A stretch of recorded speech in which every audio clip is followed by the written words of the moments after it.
യിരെമ്യാ പ്രവാചകൻ്റെ പുസ്തകം 7-ാം അധ്യായം അതിൻ്റെ 1 മുതൽ 34 വരെയുള്ളതായ വേദവാക്യങ്ങൾ. യഹോവയിങ്കൽ നിന്ന് യിരെമ്യാവിനുണ്ടായ അരുളപ്പാട് എന്തെന്നാൽ, നീ യഹോവയുടെ ആലയത്തിൻ്റെ വാതിൽക്കൽ നിന്നുകൊണ്ട് യഹോവയെ നമസ്കരിപ്പാൻ ഈ വാതിലുകളിൽ കൂടി കടക്കുന്നവരായ എല്ലാ യഹൂദയുമായുള്ളവരെ യഹോവയുടെ അരുളപ്പാട് കേൾപ്പീൻ എന്നീ വചനം വിളിച്ചു പറക.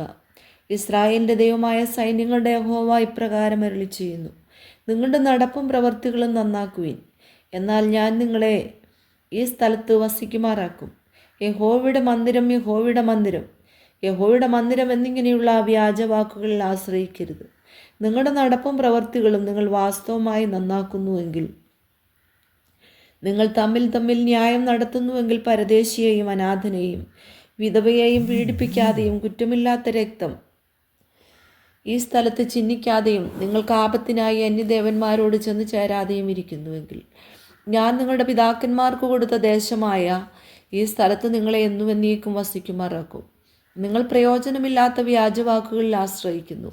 നിങ്ങൾ മോഷ്ടിക്കുകയും കൊല ചെയ്യുകയും വ്യഭിചരിക്കുകയും കള്ളസത്യം ചെയ്യുകയും ബാലിന് ധൂപം കാട്ടുകയും നിങ്ങളറിയാത്ത ദേവന്മാരോട് ചെന്ന് ചേരുകയും ചെയ്യുന്നു.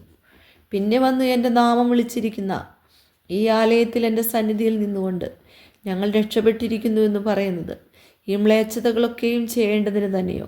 എൻ്റെ നാമം വിളിച്ചിരിക്കുന്ന ഈ ആലയം കള്ളന്മാരുടെ ഗുഹയെന്ന് നിങ്ങൾക്ക് തോന്നുന്നുവോ? എനിക്കും അത് അങ്ങനെ തന്നെ തോന്നുന്നു എന്ന് യഹോവയുടെ അരുളപ്പാട്. എന്നാൽ ആദിയിൽ എൻ്റെ നാമം വിളിച്ചിരുന്ന ശീലോവിലുള്ള എൻ്റെ വാസസ്ഥലത്ത് നിങ്ങൾ ചെന്ന് എൻ്റെ ജനമായ ഇസ്രായേലിൻ്റെ ദുഷ്ടത നിമിത്തം ഞാൻ അതിനോട് ചെയ്തത് നോക്കുവിൻ. ആകയാൽ നിങ്ങൾ ഈ പ്രവൃത്തികളെയൊക്കെയും ചെയ്യുകയും ഞാൻ അധികാലത്തും ഇടവിടാതെയും നിങ്ങളോട് സംസാരിച്ചു വന്നിട്ടും നിങ്ങൾ കേൾക്കാതിരിക്കുകയും ഞാൻ നിങ്ങളെ വിളിച്ചിട്ട് നിങ്ങൾ ഉത്തരം പറയാതിരിക്കുകയും ചെയ്യുക കൊണ്ട് എൻ്റെ നാമം വിളിച്ചിരിക്കുന്നതും നിങ്ങൾ ആശ്രയിക്കുന്നതുമായ ഈ ആലയത്തോടും നിങ്ങൾക്കും നിങ്ങളുടെ പിതാക്കന്മാർക്കും ഞാൻ തന്നിരിക്കുന്ന ഈ സ്ഥലത്തോടും ശീലോവോട് ചെയ്തതുപോലെ ഞാൻ ചെയ്യും. നിങ്ങളുടെ സകല സഹോദരന്മാരുമായ എഫ്രൈം സന്തതിയെയൊക്കെയും ഞാൻ തള്ളിക്കളഞ്ഞതുപോലെ നിങ്ങളെയും എൻ്റെ മുമ്പിൽ നിന്ന് തള്ളിക്കളയുമെന്ന് യഹോവയുടെ അരുളപ്പാട്. അതുകൊണ്ട് നീ ഈ ജനത്തിനു വേണ്ടി പ്രാർത്ഥിക്കരുത്, അവർക്ക് വേണ്ടി യാചനയും പ്രാർത്ഥനയും കഴിക്കരുത്, എന്നോട് പക്ഷപാതം ചെയ്യുകയും അരുത്. ഞാൻ നിൻ്റെ അപേക്ഷ കേൾക്കുകയില്ല. യഹൂദാ പട്ടണങ്ങളിലും യെരൂശലേമിൻ്റെ വീഥികളിലും അവർ ചെയ്യുന്നത് നീ കാണുന്നില്ലയോ? എനിക്ക് കോപം വരത്തക്കവണ്ണം അവർ ആകാശ രാജ്ഞിക്ക് അപ്പം ചുടേണ്ടതിനും അന്യദേവന്മാർക്ക് പാനീയ ബലി പകരേണ്ടതിനും മക്കൾ വിറക് പെറുക്കുകയും അപ്പന്മാർ തീ കത്തിക്കുകയും സ്ത്രീകൾ മാവ് കുഴിക്കുകയും ചെയ്യുന്നു. എന്നാൽ അവർ എന്നെയോ മുഷിപ്പിക്കുന്നത് സ്വന്തം ലജ്ജയ്ക്കായിട്ട് തങ്ങളെ തന്നെയല്ലയോ എന്ന് യഹോവയുടെ അരുളപ്പാട്. അതുകൊണ്ട് യഹോവയായ കർത്താവ് ഇപ്രകാരം അരുളി ചെയ്യുന്നു, ഇതാ എൻ്റെ കോപവും എൻ്റെ ക്രോധവും ഈ സ്ഥലത്ത് മനുഷ്യൻ്റെ മേലും മൃഗത്തിൻ്റെ മേലും പറമ്പിലെ വൃക്ഷങ്ങളിന്മേലും നിലത്തിലെ വിളവിന്മേലും ചൊരിയും. അത് കെട്ടുപോകാതെ ജ്വലിച്ചുകൊണ്ടിരിക്കും. ഇസ്രായേലിൻ്റെ ദൈവമായ സൈന്യങ്ങളുടെ യഹോവ ഇപ്രകാരം അരുളി ചെയ്യുന്നു, നിങ്ങൾ ഹനനയാഗങ്ങളോട് ഹോമയാഗങ്ങളും കൂട്ടി മാംസം തിന്നുവിൻ. ഞാൻ നിങ്ങളുടെ പിതാക്കന്മാരെ മിസ്രയീം ദേശത്ത് നിന്ന് കൊണ്ടുവന്ന നാളിൽ ഹോമയാഗങ്ങളെക്കുറിച്ചാകട്ടെ ഹനനയാഗങ്ങളെക്കുറിച്ചാകട്ടെ അവരോട് സംസാരിക്കുകയോ കൽപ്പിക്കുകയോ ചെയ്തിട്ടില്ല. എൻ്റെ വാക്ക് കേട്ടനുസരിപ്പീൻ, എന്നാൽ ഞാൻ നിങ്ങൾക്ക് ദൈവമായും നിങ്ങൾ എനിക്ക് ജനമായും ഇരിക്കും.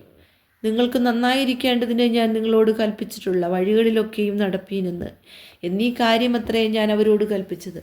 എന്നാൽ അവർ അനുസരിക്കുകയോ ശ്രദ്ധിക്കുകയോ ചെയ്യാതെ തങ്ങളുടെ ദുഷ്ടഹൃദയത്തിൻ്റെ ആലോചനയിലും ദുശാഠ്യത്തിലും നടന്ന് മുമ്പോട്ടല്ല പുറകോട്ട് തന്നെ പോയി കളഞ്ഞു. നിങ്ങളുടെ പിതാക്കന്മാർ മിസ്രയീം ദേശത്തു നിന്ന് പുറപ്പെട്ട നാൾ മുതൽ ഇന്നുവരെയും ഞാൻ അധികാലത്തും ഇടവിടാതെയും പ്രവാചകന്മാരായ എൻ്റെ സകല ദാസന്മാരെയും നിങ്ങളുടെ അടുക്കൽ പറഞ്ഞയച്ചു വന്നു. എന്നിട്ടും എന്നെ കേട്ടനുസരിക്കുകയോ ശ്രദ്ധിക്കുകയോ ചെയ്യാതെ അവർ ദുശാഠ്യം കാട്ടി തങ്ങളുടെ പിതാക്കന്മാരെക്കാൾ അധികം ദോഷം ചെയ്തു. ഈ വചനങ്ങളെയൊക്കെയും നീ അവരോട് പറയുമ്പോൾ അവർ നിനക്ക് ചെവി തരികയില്ല. നീ അവരെ വിളിക്കുമ്പോൾ അവർ ഉത്തരം പറയുകയില്ല. എന്നാൽ നീ അവരോട് പറയേണ്ടത്, തങ്ങളുടെ ദൈവമായ യഹോവയുടെ വാക്ക് കേട്ടനുസരിക്കുകയോ ഉപദേശം കൈക്കൊള്ളുകയോ ചെയ്യാത്ത ജാതിയാകുന്നു. ഇത് വിശ്വസ്തത നശിച്ച് അവരുടെ വായിൽ നിന്ന് നിർമൂലമായിരിക്കുന്നു. നിന്റെ തലമുടി കത്രിച്ചെറിഞ്ഞു കളക. മൊട്ടക്കുന്നിന്മേൽ കയറി വിലാപം കഴിക്കുക. യഹോവ തൻ്റെ ക്രോധത്തിൻ്റെ സന്തതിയെ ഉപേക്ഷിച്ച് തള്ളിക്കളഞ്ഞിരിക്കുന്നു. യഹൂദാപുത്രന്മാർ എനിക്ക് അനിഷ്ടമായുള്ളത് ചെയ്തു എന്ന് യഹോവയുടെ അരുളപ്പാട്. എൻ്റെ നാമം വിളിച്ചിരിക്കുന്ന ആലയത്തെ മലിനമാക്കുവാൻ തക്കവണ്ണം അവർ തങ്ങളുടെ മ്ലേച്ഛ വിഗ്രഹങ്ങളെ അതിൽ പ്രതിഷ്ഠിച്ചിരിക്കുന്നു.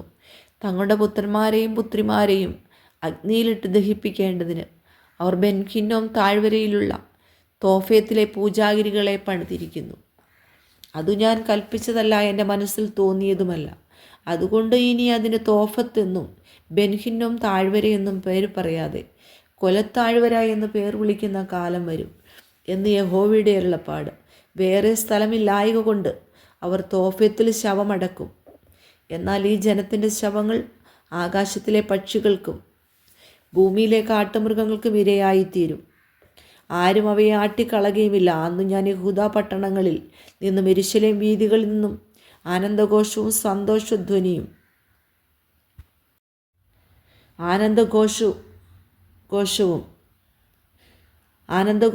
സന്തോഷധ്വനിയും മണവാളൻ്റെ സ്വരവും മണവാട്ടിയുടെ സ്വരവും നീക്കിക്കളയും.